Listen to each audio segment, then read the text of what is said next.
시편 13편도 하나님께 도움을 구하는 개인 탄식의 시, 탄원시 이렇게 되어 있습니다. 우리가 지금 시편을 보고 있는데 13편 가염시 및 개인 탄식시 몇 편을 봤어요. 탄원하는 시를 봤기 때문에 많은 내용들 여러분 마음에 남아있는 것들이 있을 것으로 믿습니다.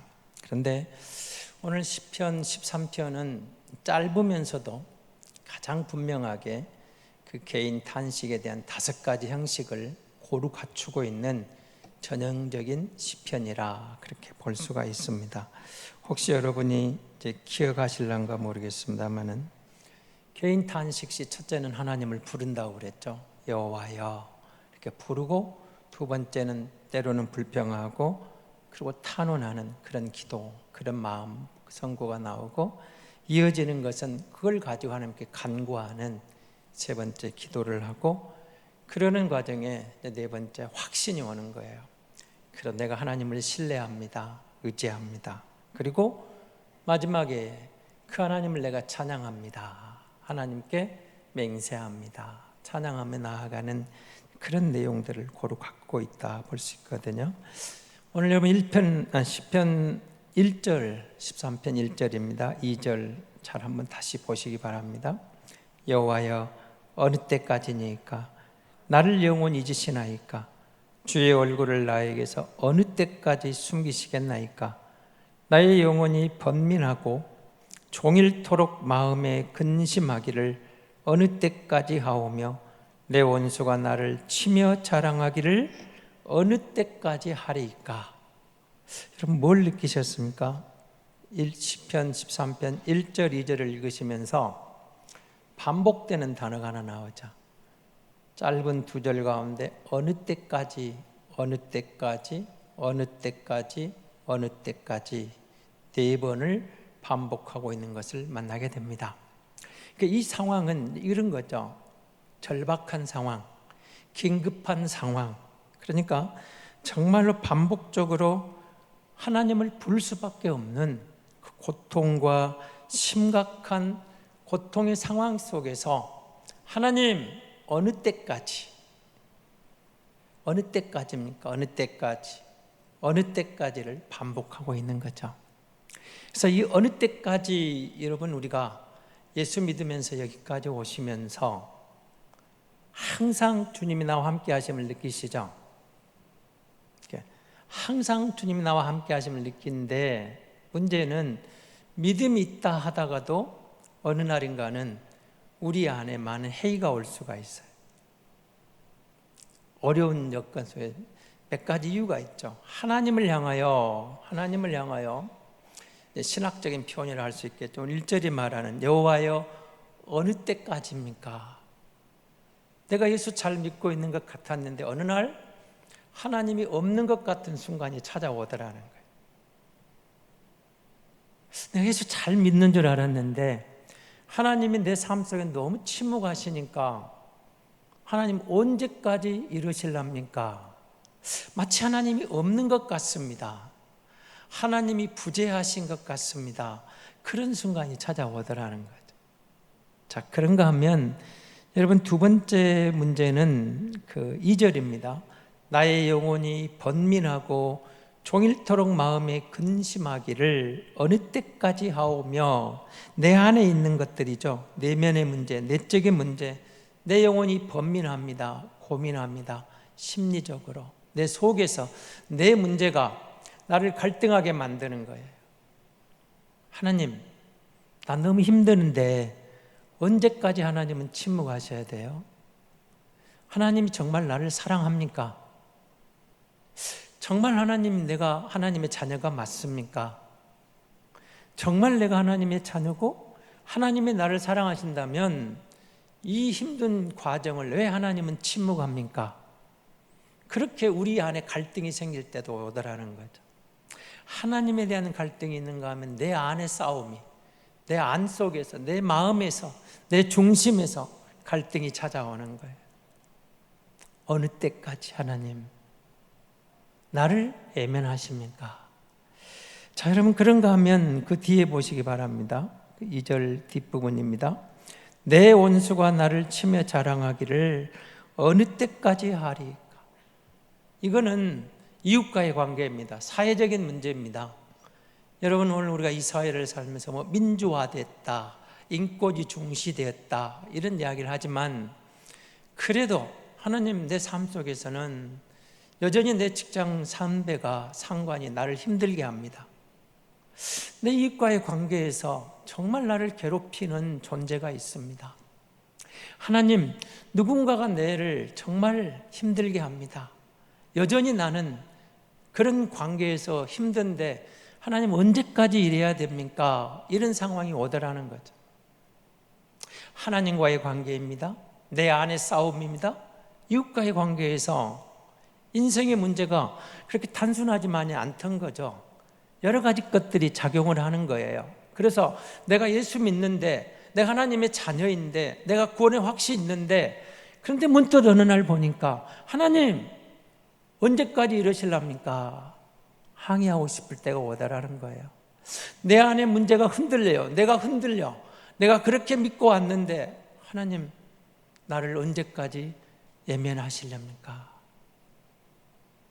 주변에 있는 이웃과의 관계에서, 직장에서 그렇잖아요. 여러분, 우리 아이들이 학교에서 왕따니 학폭이니 없어진 것 같은데 여전히 그것 때문에 힘들어하는 우리 아이들이 있거든요. 그런 관계에서 마찬가지입니다. 내 삶 속에서도 여전히 힘든 부분이 있을 때 하나님 앞에 나아가서 하나님 언제까지 이러실랍니까? 언제까지 예면하시렵니까? 언제까지 침묵하시렵니까? 언제까지 하나님 이대로 놔두시렵니까? 하나님 앞에 탄원하는 그런 상황을 이제 이렇게 말하는 거죠. 그래서 주의 얼굴을 언제까지 숨기시렵니까? 하나님 나를 기억해 주시길 바랍니다. 나를 잊지 마시길 바랍니다. 여러분, 우리가 잘 아는 민수기 6장 25절 26절 거기에 보면 제사장들이 이스라엘을 축복하라고 이렇게 말하거든요. 모세를 통해 주신 말씀인데요, 민수기 6장 25절 26절에 보면 이런 말이 나옵니다. 여호와는 그의 얼굴을 내게 비치사 은혜 베푸시기를 원하며 여호와는 그 얼굴을 내게로 향하여 드사 평강 주시기를 원하노라 할지니라. 하나님의 얼굴을 내게 비춰주시기만 해도, 그 얼굴이 나를 향하기만 해도 내가 살 것 같은데 하나님이 나를 애면하는 것 같은, 저는 이 장면을 준비하다가 이런 생각을 해봤어요. 아마 가장 우리에게 실감나게 다가오는 우리 이웃들이 여러분 북녘당 지하교회 성도들 아닐까, 그런 생각을 해봐요. 여러분, 우리 장로님들이 대표기도 하시면 그런 분들이 있었잖아요. 이스라엘의 포로 70년에서 돌아오 계신 하나님, 이 민족의 분단 70년으로부터 이 땅을 치유하시고 돌아오게 달라고 절박한 그런 기도가 나왔죠. 그런데 여전히 저곳에 있는 우리 동포들을 생각하면 우리는 암담하죠. 그럼 저들은 정말 절박하게 하나님 언제까지 우리를 이대로 방치하시렵니까? 언제까지 이대로 우리를 애면하시렵니까? 언제까지 우리를 향하여 주의 얼굴을 애면하시렵니까? 언제나 주님 얼굴빛으로 왜 비춰주시겠습니까? 절박하지 않을까요? 가장 그분들이 생각나더라고요. 북녘 땅에 탄식하며 정말 생명 걸고 믿음을 지켜가고 있는 그 지체들의 모습, 그들의 사회를 보면서 하나님의 부채가 여호와여 어찌하여 언제까지 우리의 기도를 예면하시렵니까? 하나님은 우리로부터 얼굴을 돌리시렵니까? 절박하지 않을까요?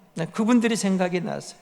그래서 정말 이 고통이 사라질 줄을 모르겠습니다. 언제나 어쩌면 영원히 지속될까 봐 두렵기마저 합니다. 탄식하며 탄원하는데 그대로 있으면 불신자가 똑같겠죠. 3절입니다.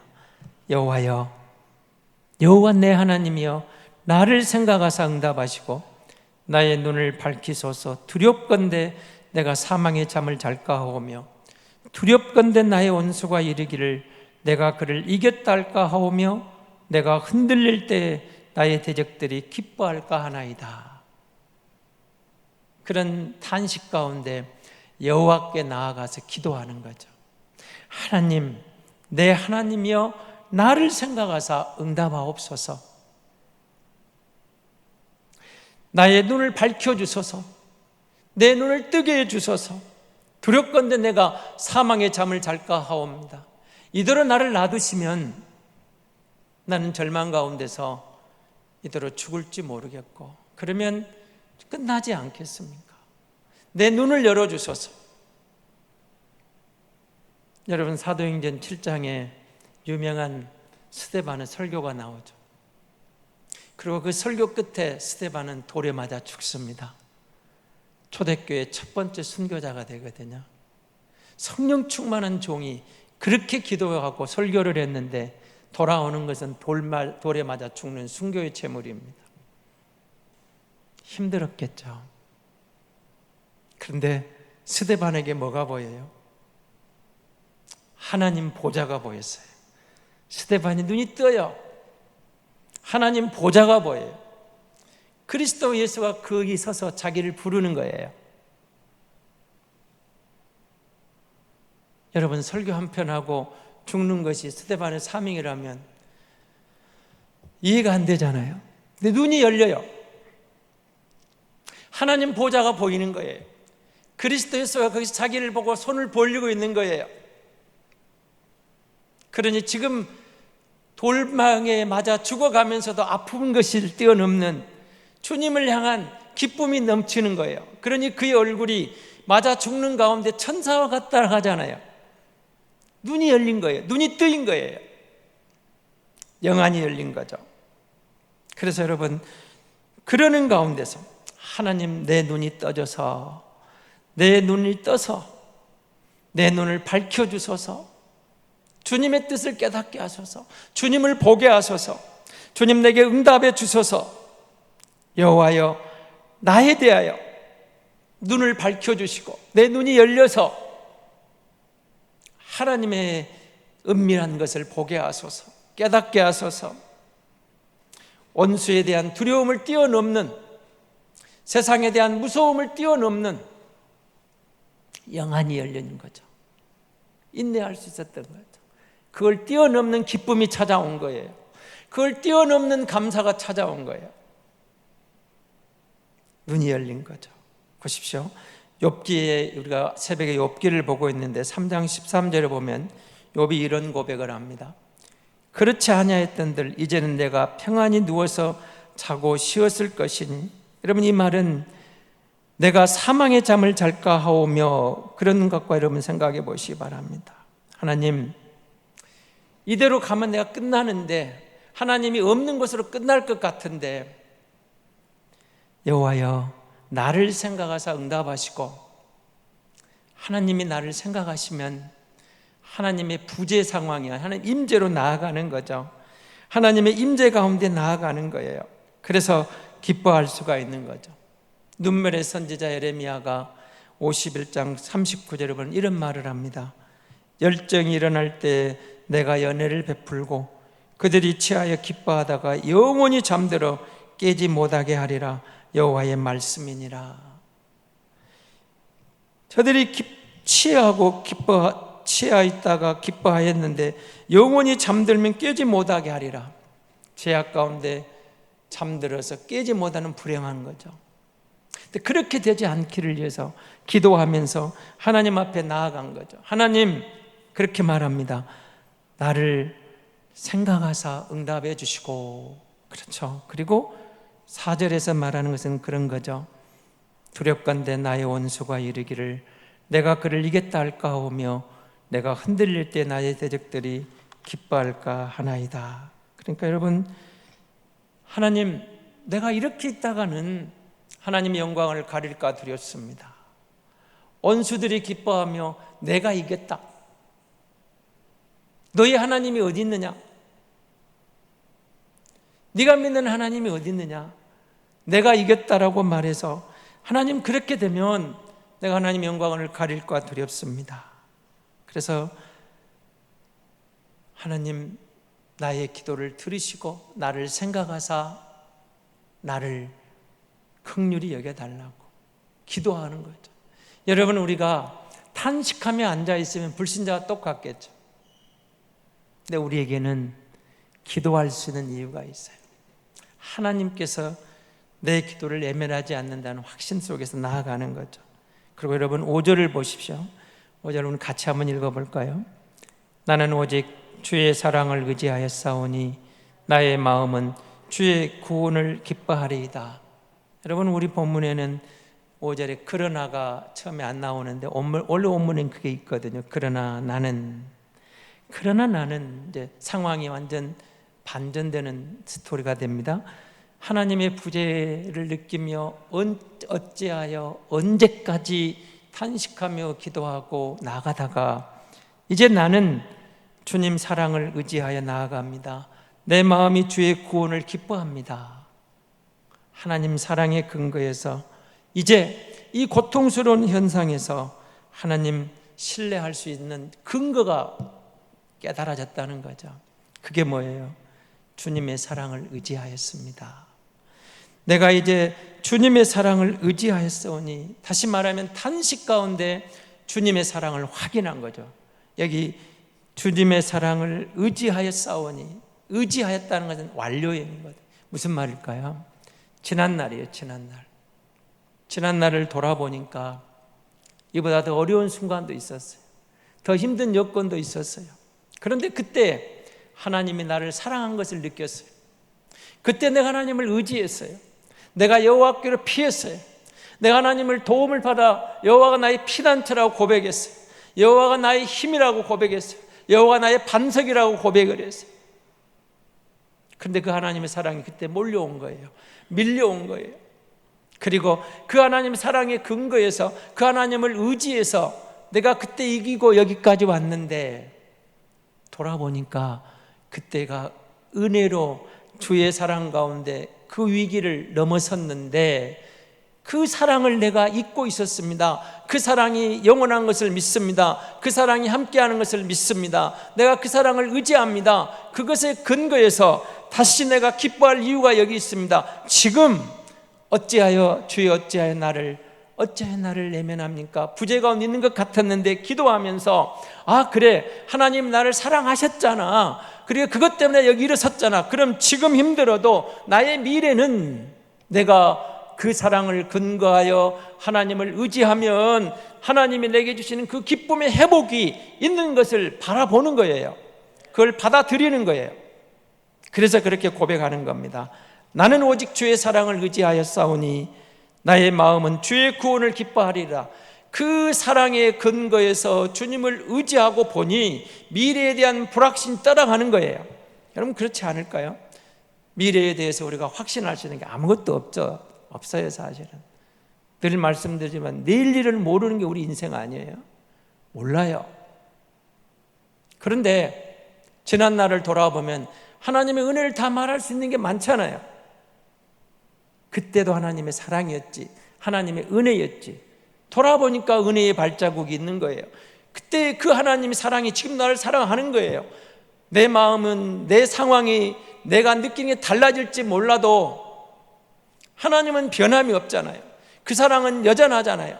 그때도 내가 주를 위해 일어섰던 것처럼 지금 내가 주님을 의지합니다. 이 상황에서 주를 바라봅니다. 주를 신뢰합니다. 그러면 지난 날의 아픔을 승화시켜 여기까지 인도하신 하나님께서 지금도 승화시켜 이 다음 나의 미래에도 여호와로 인한 기쁨이 찾아올 줄로 믿습니다. 이렇게 보는 거죠. 그래서 그렇게 반전되는 겁니다. 바라보는 거죠.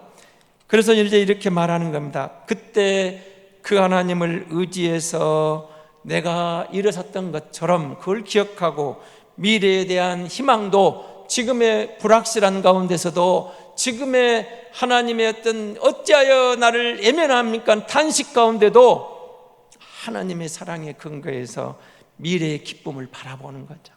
그러면서 6절입니다. 같이 보겠습니다. 내가 여호와를 찬송하리니 이는 주께서 내게 은덕을 베푸심이니이다. 그 신뢰가 찾아오고 확신이 들다 보니까 하나님을 향한 찬양이 나오는 거죠. 구원의 확신 가운데 여호와를 찬양하는 거예요. 이제는 탄식 기도가, 탄원 기도가 찬양으로 맹세하며 나아가는, 찬양하겠습니다, 찬양합니다. 그래서 여러분 늘 말씀드리지만 찬양은 거듭난 성도의 신앙 고백이고, 찬양은 노래 잘한다고 하는 게 아니라고 그랬죠. 하나님께 드리는 찬양은 거듭난 성도의 노래예요. 신앙 고백이에요. 거듭난 성도의 기도예요. 기도.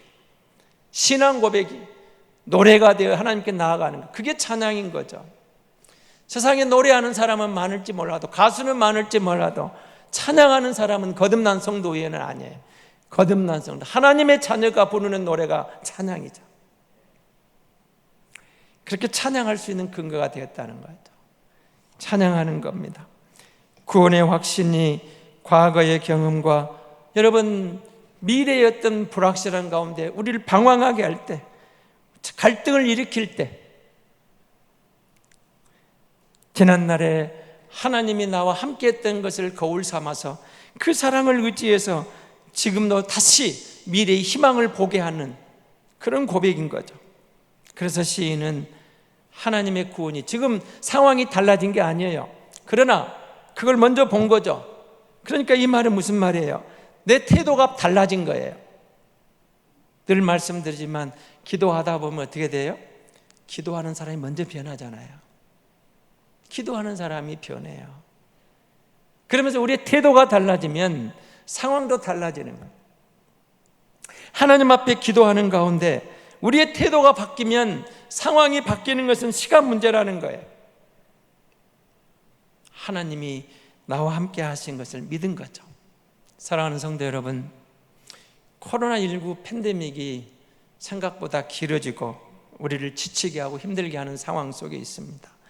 그런 문제 말고도 어쩌면 우리의 많은 문제 가운데서 우리는 지치고 힘든 순간일 수 있습니다. 질병 때문에, 경제적인 어려움 때문에, 자녀 때문에, 부부간의 갈등 때문에, 인간관계 때문에 어쩌면 우리가 광야를 경험하고 있는지도 모르겠습니다.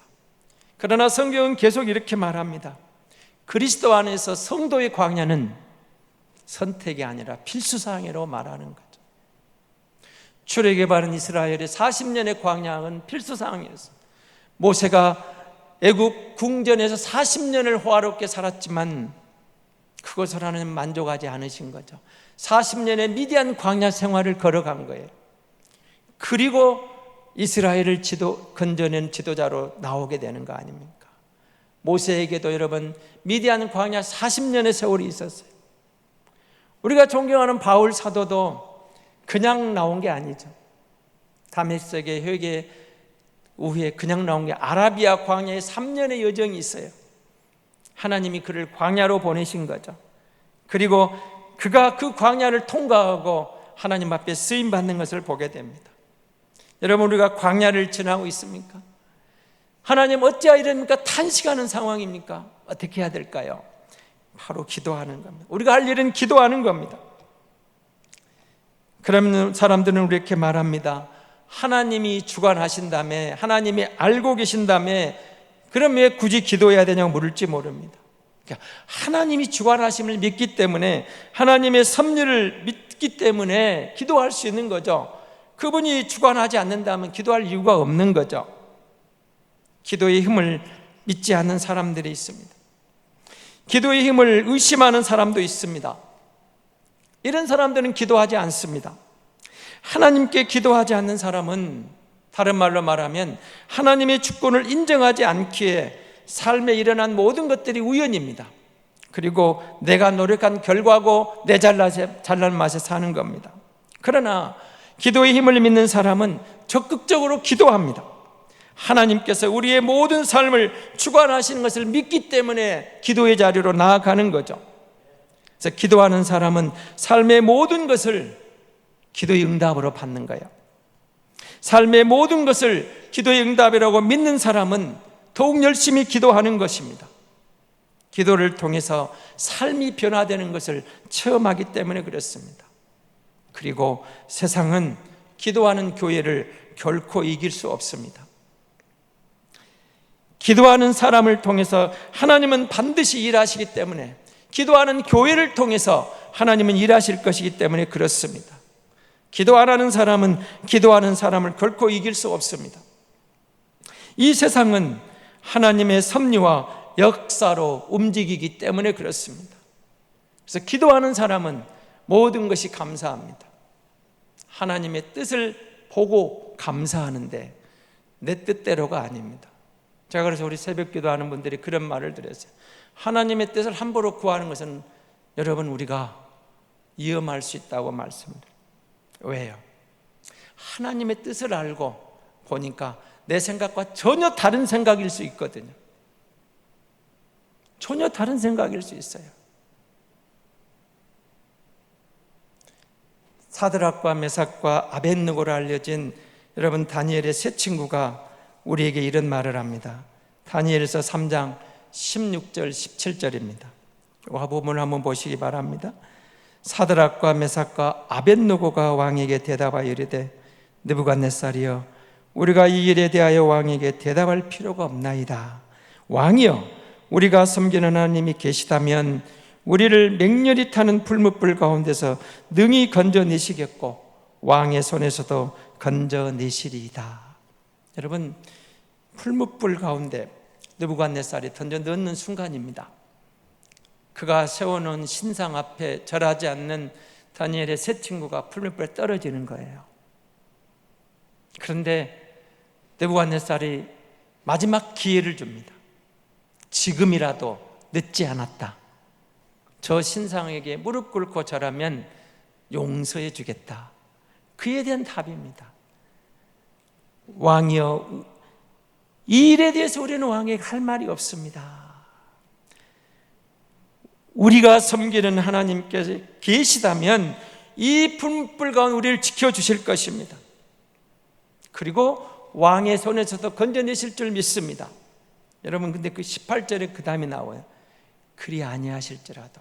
그런데 우리 보면 그렇게 안 될지라도, 그리 아니하실지라도, 유명한 말이죠. 그리 아니하실지. 이 말은 무슨 말이에요? 우리를 풀무불 가운데 지켜주지 않아도, 우리가 거기에 던져 죽어도, 거기서 가루가 되어 나와도 그 말이잖아요. 내 뜻대로 안 될지라도, 내 생각대로 안 될지라도 우리가 왕의 신에게 절할 일은 없을 것입니다. 그러나 어떤 상황에서도 우리는 하나님을 신뢰합니다. 하나님을 믿습니다. 저기서 건져주실 것입니다. 거기서 죽을지라도 어떤 상황 속에서도 하나님을 의지합니다. 하나님을 신뢰합니다. 하나님을 믿습니다. 이렇게 고백하고 있는 거잖아요.